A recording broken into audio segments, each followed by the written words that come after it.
ಹತ್ತಿಸಿ ಕರೆದು ಚುಂಬಿಸುವ ತಂಪು ಗಂಡ.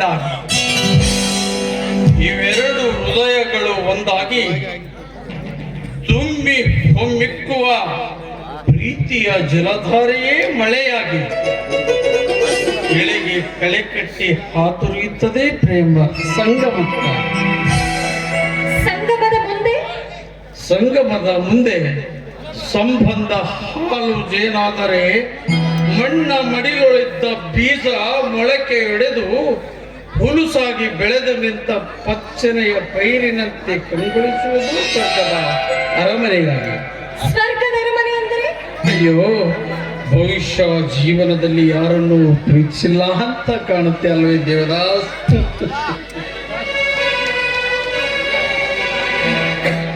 ಎಂದರೆ ಅದೇ ಸುಖದ ದಾಂಪತ್ಯದ ಮಹಲು.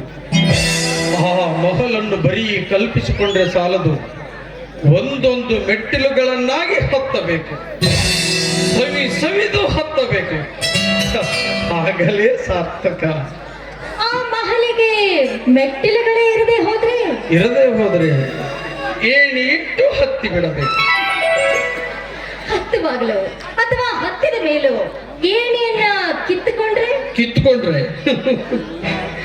ಗೊತ್ತು ಗುರಿಯಿಲ್ಲದೆ ಸುರಿಯುವ ಮಳೆಗೆ ದಿಕ್ಕು ದೆಸೆಯಿಲ್ಲದೆ ಇರುವ ಈ ದಾರಿಯ ಹಾಗೆ ತುಳಿಯುವವರ ತುಳಿತಕ್ಕೆ ಸಿಕ್ಕು ನಾವು ನಿಂತಿರೋ ಕೆಸರಿನಂತಾಗುತ್ತೆ. ಅಂದ್ರೆ ನೀವಾಗಿದ್ದೀರಲ್ಲ ಹೀಗೇನು? ಯಾರವರು ನನ್ನನ್ನು ಹಾಗೆಂದು ಪ್ರಶ್ನಿಸಿದವರು?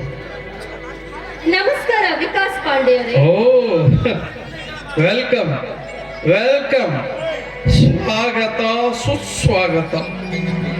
ಹುಟ್ಟಿ ಬೆಳೆದು ನಕ್ಕು ನಲಿದು ಚಿಕ್ಕಂದಿನಿಂದ ಚೊಕ್ಕ ಕನಸನ್ನು ಕಟ್ಟಿಟ್ಟ ಈ ಹಳ್ಳಿಯ ಮಣ್ಣಿಗೆ ತಮ್ಮ ಪಾದ ಸ್ಪರ್ಶಿಸಿದ ಅನ್ವೇಷಣಾ ದೇವಿಯವರಿಗೆ ಸ್ವಾಗತ ಸುಸ್ವಾಗತ.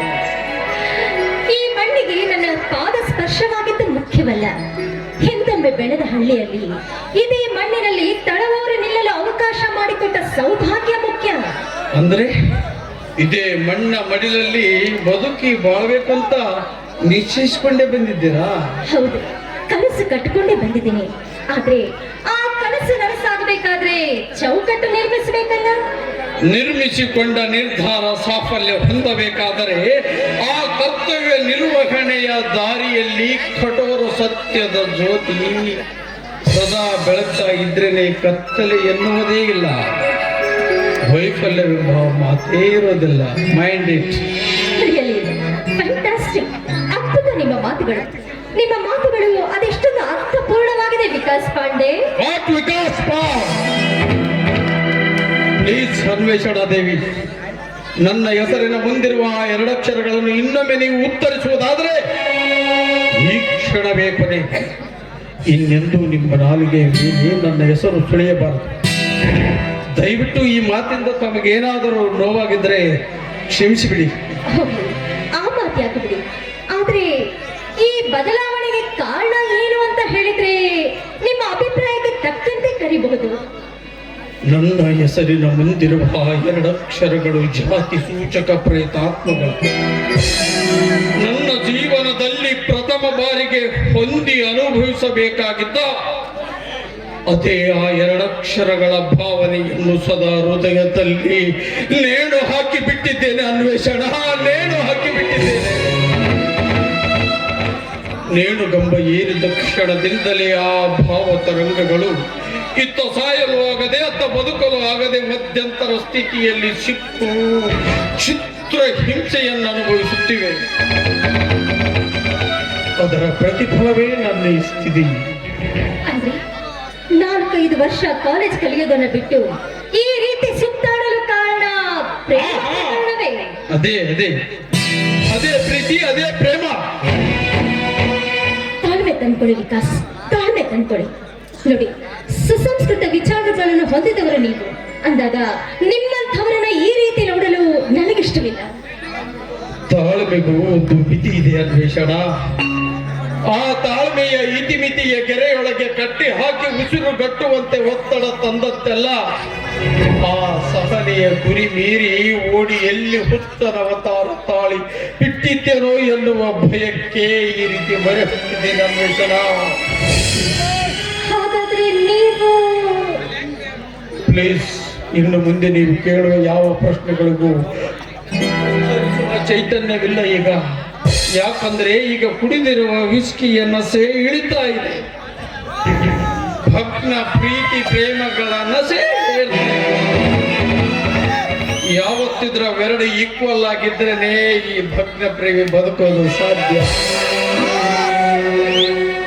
ನಿಮ್ಮ ಮಾತಿಗೆ ಉತ್ತರ ನನ್ನಲ್ಲಿ ಇಲ್ಲ. ಛೆ, ಉತ್ತರ ಹುಡುಕೋ ಸಾಹಸ ಮಾಡಬೇಡಿ.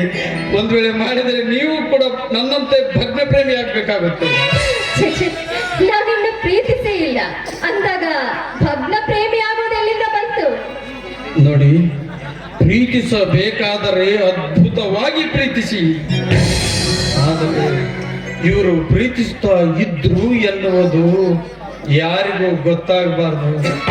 ಹಾಗೆ ಪ್ರೀತಿಸಿ ಅಲ್ವೇ ದೇವದಾಸ್? ಸರಿ, ಹಾಗಾದ್ರೆ ನಾನೇನಾದ್ರೂ ಪ್ರೀತಿಸೋಕ್ ಶುರು ಮಾಡಿದ್ರೆ ನಿಮ್ಮ ಹತ್ರನೇ ಬಂದು ನಿಮ್ಮ ಸಲಹೆ ಪಡೆದು ಮುಂದುವರಿತೀನಿ ಬಿಡಿ. ಬೇಡ ಬಿಡಿ, ನನ್ನ ಸಲಹೆಗೆ ಮಾನ್ಯತೆ ಕೊಟ್ರೆ ನಿಮ್ಮ ಪ್ರೇಮನು ಭಗ್ನಗೊಂಡಿತ. ಅನ್ವೇಷಣಾ ದೇವಿ, ಈಗ ತಾನೇ ಊರಿಂದ ಬಂದಿದ್ದೀರಿ, ಮೊದಲು ಮನೆಗೆ ಹೋಗಿ ಇನ್ನೊಮ್ಮೆ ಸಮಯ ಸಿಕ್ಕಾಗ ಸಂಧಿಸೋಣ. ಓಕೆ, ಬಾ. ನಾನು ನನ್ನ ನಸುಕಿನ ವಾಯು ಸೇವನ ವಿಹಾರ ಮುಗಿಸಿಕೊಂಡು ಹೋಗ್ತಾ ಇದ್ದೀನಿ. ಸೂರ್ಯನ ಪ್ರಖರ ಬಿಸಿಲಿಗೆ ಕೆಸರು ಒಣಗಿ ಮೊದಲಿನಂತೆ ಉಡಿಯಾಗುವುದಲ್ಲ. ಬಟ್ ನನ್ನ ಜೀವನ, ನನ್ನ ದೇವದಾಸ್ ಜೀವನ ಹಾಗಲ್ಲ. ಮೈ ಡಿಯರ್ ಫ್ರೆಂಡ್ಸ್, ಪ್ರೀತಿಸಬೇಕೆಂದಿದ್ದರೆ ಹೆಣ್ಣನ್ನು ಕಣ್ಣಿಂದ ಪ್ರೀತಿಸಬೇಡಿ, ಕಣ್ಣೀರಿನ ಹನಿಯಾಗಿ ಹೋಗುತ್ತಾರೆ. ಅದೇ ಹೃದಯದಿಂದ ಪ್ರೀತಿಸಿದರೆ ಅವರು ಉಳಿದುಕೊಳ್ತಾರೆ.